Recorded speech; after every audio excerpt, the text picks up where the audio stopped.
Hey man, you watching Cold Red with the one and only big homie. My big homie, K. It's up there and it's stuck there. Boom!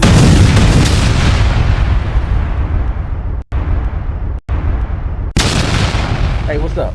We in Cold Red with the Smoke This Fire. I'm your host, ThePlaymaker, and we're here with a very, very special guest in the building. None other than Godxilla. What's up, everybody? What's poppin'? What it do, baby? Man, I didn't know you was reading the storyboards over there. You got the storyboard. I'm gonna loosen you up on this interview, Hey, Jack. man, listen, I'm about to actually throw it to the side because we go back since elementary. So, Man, it's a long time coming. It's crazy. It's crazy that you even asked me to do it. You know, I work so far behind the scenes. I don't think about talking to nobody. Nobody think about talking to me, man. Man, well, your portfolio is extensive. Couple things. And people need to talk about it. Couple the new things. age need to hear about it.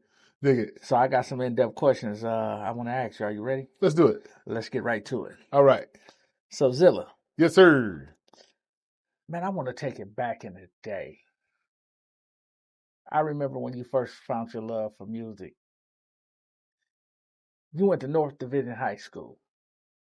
Right. Blue Devils. I want to say that you left the streets to join the band. How did that happen? You know, the thing about the North Division High School band is we was street as you couldn't find probably a more wild band. I mean, we was wild. Thank you to Mr. Daryl Thomas, because the one thing that we had between us was Daryl Thomas.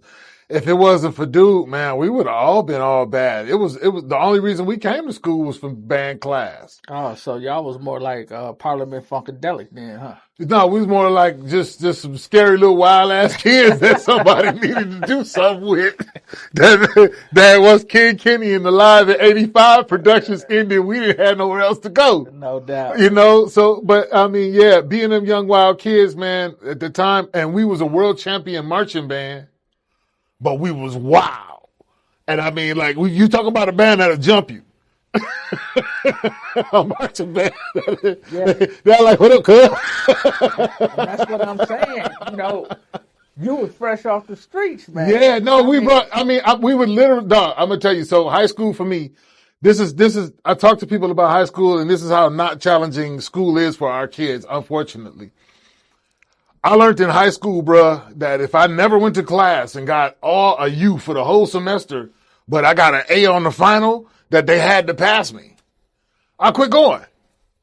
I was like 15, 16. I figured that shit out. Why I need school for? I went at the end. I studied for the final exam, went and got an A, and I passed and kept moving. It seemed like a waste of time, right? And when I look back on it, was that the right thing to do? No. Cause everything, if I had actually applied myself, what could I have ran out of the gate with? Instead of the school of hard knocks that I ended up in. But at the same time, when you see a kid that can actually just go and ace the final exam without never coming to your class, ain't nobody gonna step in and say, can we do something to really help this person be challenged? Cause this is obviously the problem. So, that's how I did it. And unfortunately, I would say, man, it was so bad. I only went to school for music. And by the time I turned 21 in drug rehab. You know, something that, you know, that I ain't ashamed of. I ain't proud of, but I ain't ashamed of, because at that point I had got all of that nonsense that a lot of, you know, people we love find themselves into. I had got that out of my system before I was 21. Let's talk about that. I mean, because I know Mr. Thomas was quite an inspiration to you. And he saw Jay Billa too. Yeah. And he saw something in you that made you pursue it. Yeah. Because I saw you start, and it's almost like that's where it ended. So where did the drugs come into play in between you joining the band and you turning 21? Oh man. I think the first time I smoked weed, I was probably about 14 years old, living in the suburbs of Illinois, outside of Streamwood, outside of Chicago. When I was younger, man, it's trying to grow up too fast. I was trying to grow up too fast. big. Everybody treats you like you older because you bigger and you swole. And then you find yourself in more adult situations. And not only in adult situations, but you in adult situations with adult women. Women you ain't got no business being around. And you're in these situations with, adult fellas that's much too old to really be chilling with y'all. But y'all chilling and everybody's using we making sure he's safe. He's got a safe space to be in. Ain't nothing gonna happen to him over here. But really, at the same time, they're introducing you to things you shouldn't be around. Right. And so, nobody put no gun to my head and made me smoke nothing. But the act of, because back then the Newport truck used to come to school. You remember it. You remember this. You remember this. The Newport truck used to come to school when school let out and give out free samples.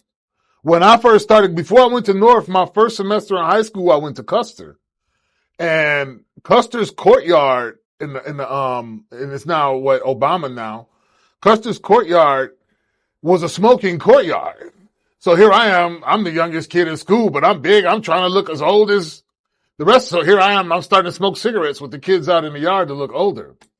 And you smoking cigarettes out in the yard with the kids that look older, leads to you smoking weed. And leads to somebody else, and you chilling with a chick that's probably too old to be with you, but she's fine as hell and she's a stripper. And the next thing you know, they got blow on a square. And blow on a square leads to blow up your nose. And then the next thing you know, I ain't never had no problem with that. So the moment somebody shows you a crunchy joint, why would you have a reason to turn down a mo? Right. And so it was a gateway, but at what, 18 years old? Are you 18, 19 years old? Are you seeing that for what it really is? While you around 40-year-olds or 36-year-old women? And that's like, those are your contemporaries? Yeah. For those who don't know what moles are. It's crack. A primo joint is a crack joint, a crunchy joint, where somebody, instead of taking the crack and putting it on a base pipe, they put it into marijuana. And what that does is it releases a different combination of endorphins in the brain. So when you smoke crack, it releases one set of endorphins. But if you smoke crack and drink alcohol, two sets of endorphins combine. And now you have this different, that's why you see people who might want to smoke some crack and then they drink something. Those are going together and giving them a cocktail that their brain is enjoying. Okay. Right? And so when you're conditioning yourself to marijuana this entire time, and then somebody brings along that, different endorphins become released. And then as those endorphins begin to work together, that mix becomes something you enjoy. And more importantly, a person who thinks that they're putting some blow on a joint or putting some blow on or crack on a joint, or so they think they're doing something different than the person who's freebasing. But it's all cocaine. And it's a paper pipe. It's just disposable. At the end of the day, it's the exact same thing. Yeah. Nobody's no better than anybody while everybody tries to, put their pinkies up and say, this is what I do. Do you have any Grey Poupon? Nigga, please. You ain't no better than nobody else, man. So, but I had shook that by the time I was 20. I was homeless at 20. And the crazy part is nobody knows this. Was that because of the drugs? Yes. Okay. Homeless, living at the bottom of the hill on 9th Street. So I'm from 9th and Chambers, but I was living on 9th and Concordia at the bottom of the hill before they tore Mama Sisto down on 9th and Concordia. For anybody who know what that is, R.I.P. to D. Anthony and Meatloaf, you feel me? Will and my guy Half there too, you feel me? So, but I was at the bottom of the hill and, I had it bad down at the bottom of the hill. One thing led to another and, I got jumped one day and I couldn't go smash them back. And I realized like, yo, fam, you out here on bogus because, anybody where we come up from, you in violation if you using narcotics. Mm-hmm. So I had got jumped and I couldn't go. I ain't have nobody to call because I was on bogus. And I realized I was on bogus and when I couldn't go do nothing back to them, that bothered me. I couldn't go do nothing back. And I went and checked myself in the rehab, bro, and I never looked back. So was the rehab process easy for you? Yeah, and I guess it was because I was so young, they said. Okay. I was so young that I didn't have 15 or 20 years. I had 2 or 3 years of just pedal to the metal and downhill race. I'm the winner. Okay. But what I was getting to was the whole time I had turntables with me. The one thing I would never part ways with, and when all my jewelry was gone and all the cars were gone and everything, I still had turntables and I was still cutting and scratching even in the trap. And that was my next question. After all the drugs and living like a rock star, you eventually found your way back to music, but you never left it. It was always It there. was all so when I went to rehab, that was the only time I didn't have my turntables or a drum machine because I started on a drum machine when I was 14. I was in the recording studio at 14 years old, and when I didn't have my rehab was the only time I didn't have it. As soon as I got out and I met a beautiful young lady, we got together and spent and got married, and I started DJing again about a year out of rehab because I still have my turntables. Right, Tupac, All Eyes on Me had just dropped, so now I'm back in the mix and back to DJing, and now I'm starting to get my feel back for the studio too because all of that had fell apart in the mix as well. But I went to church, played trumpet and drums and keyboards at Jordan Missionary Baptist Church with Bishop Reed for a while after I got out of rehab. I did that for about 2 or 3 years, and I will say probably not too long after that, the drum machines, the MPCs, the DR5s, all of that started coming in, and that was it. So you learned to craft your style off the MPC? Well, I'll put it to you like this. The way I describe it is I'm the last generation that had to learn how to read music, and I'm the first generation that had to learn how to program a drum machine. Okay. So I'm a perfect blend of somebody who understands music theory, but actually understands the digital age. And when everybody went ADAT, the ADAT craze happened for anybody who wants to look back at that. And everybody was buying ADATs, which was 8 tracks for $2,000. I couldn't afford that. I was in my early 20s, and $2,000 for me, especially the life I had just come out of living, I couldn't have that. I saw a computer could record on the Microsoft on the Windows Media Player, and my little cheap microphone can record. Man, I figured that out. I figured it out before anybody, man. And when an ADAS went to breaking down, I was hardcore digital already. Already. I was already there to come see me, man. I was standing there next in line like somebody with some crypto. So you're a double threat in the music industry. You're a artist and you're a producer. Now, which do you enjoy most? The crazy part is neither one. I actually, so the term that I apply to my job title is wizard. But I'm a music producer, a songwriter, a recording artist for sure, a recording engineer, a mixing engineer, and a mastering engineer. I've designed video game characters for Disney Heroes Battle Mode. You can go download that on your phone. Disney Heroes Battle Mode. I did about 50 characters on there. I currently mix shorts for King Batch out of Hollywood. So post-production editing, I still do a lot of post-production mixing, a lot of King Batch, everything that Champ does, I do for him. I've done probably 5 Steve-O movies for him. Post-production, I've scored 5 Steve-O movies for him. And I don't do movies. I know how.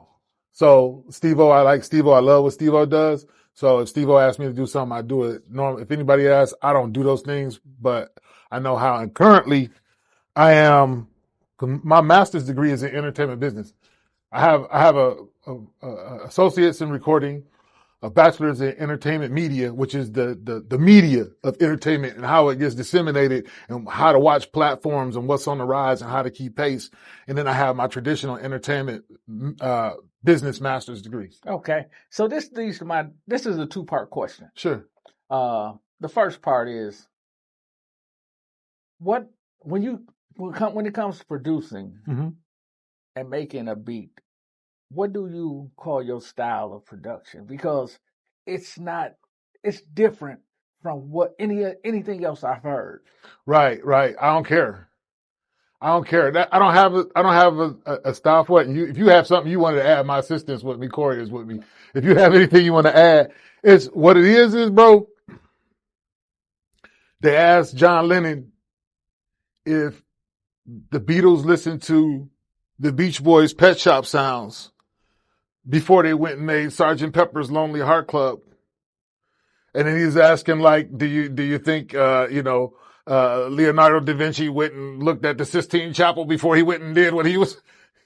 No, man, if you're creating your art and you're just creating what's in you to make, then it's just your own vibration. Clones, our whole lives in Milwaukee, we different now. I love Milwaukee. I love Milwaukee music. I love what everybody's doing. But for so long, before we had the identity that we have now, and big thanks to you for a lot of that identity. Thank you. Playmaker. A lot of y'all would know half of these artists if it wasn't for this man that I'm talking to.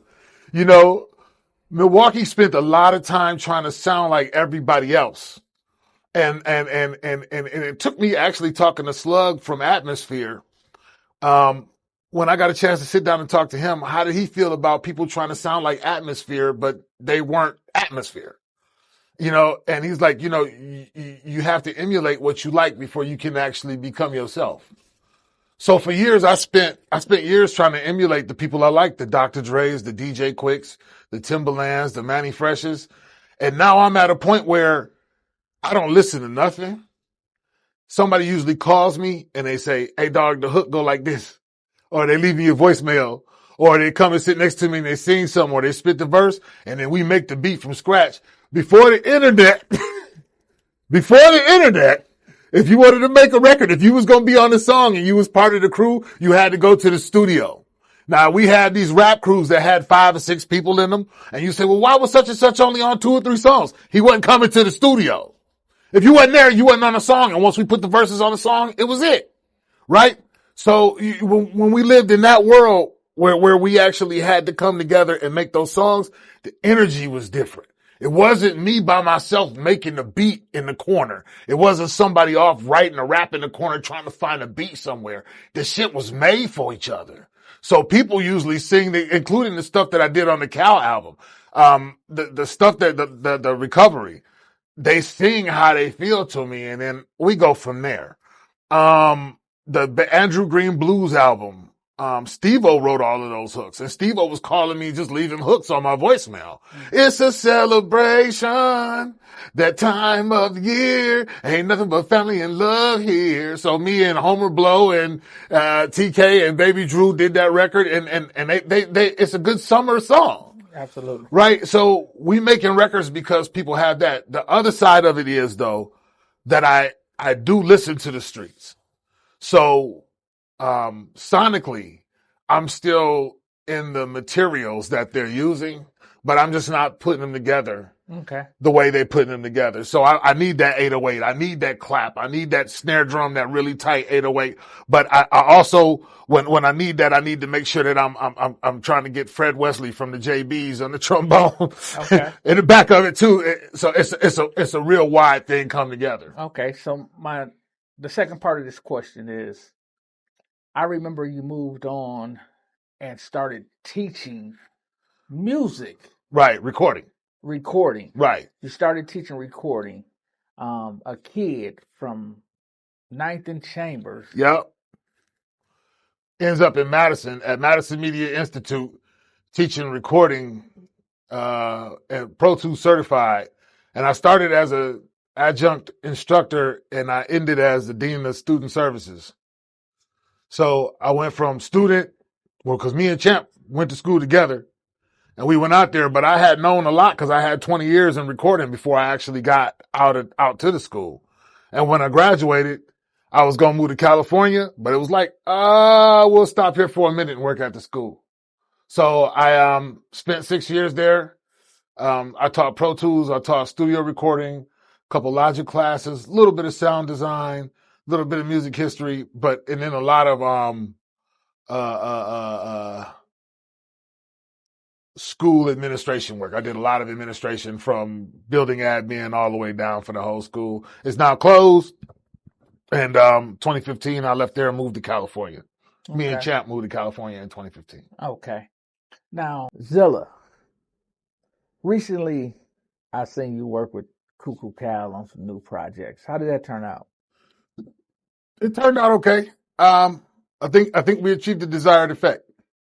And the desired effect was my friend wasn't in a very good situation, as a lot of us were looking at, and I felt like the best thing that I could do for him was to give him some music and give him a chance to get back on his feet that way, help him cut some royalties from a couple things. So we went in the lab and put the recovery together, and we dropped the first single, Situation, in November, and then we dropped the album in March. So that was That was an interesting project. Yeah, because I seen y'all on stage with Mike Epps. I seen y'all do videos. I seen y'all really appear to be getting it together. Right. But then all of a sudden, I saw nothing. Right. Well, I'll say to you like this.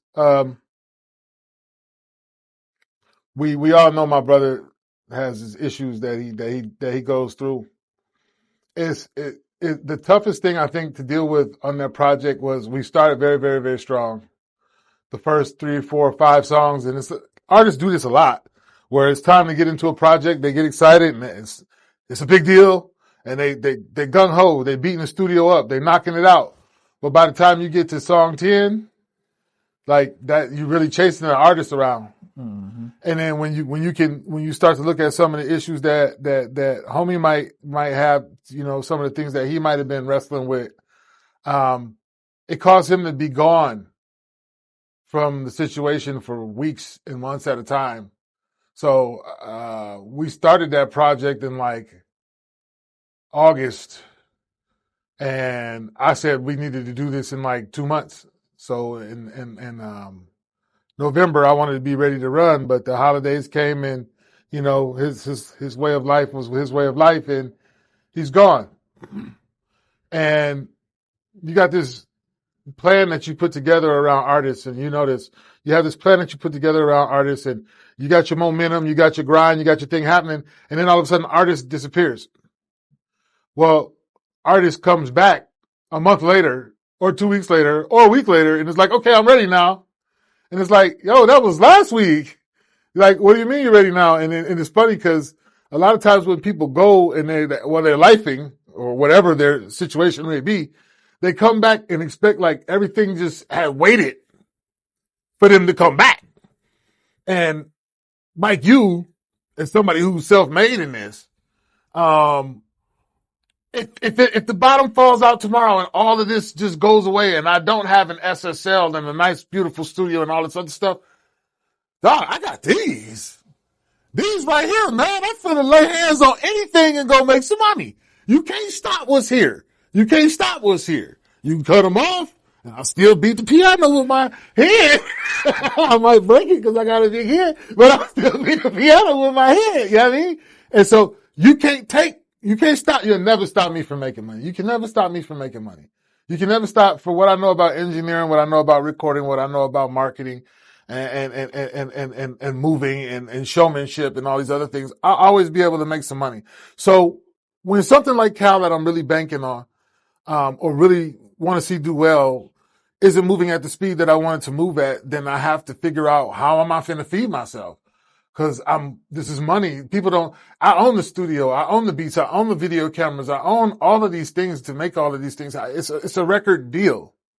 I can give a record deal to anybody. What's a record deal? Here's me investing in you to give you a record and putting some money behind it to promote it. That's a record deal. So, I mean, either you're going to jump when we got the record deal and we moving or we not.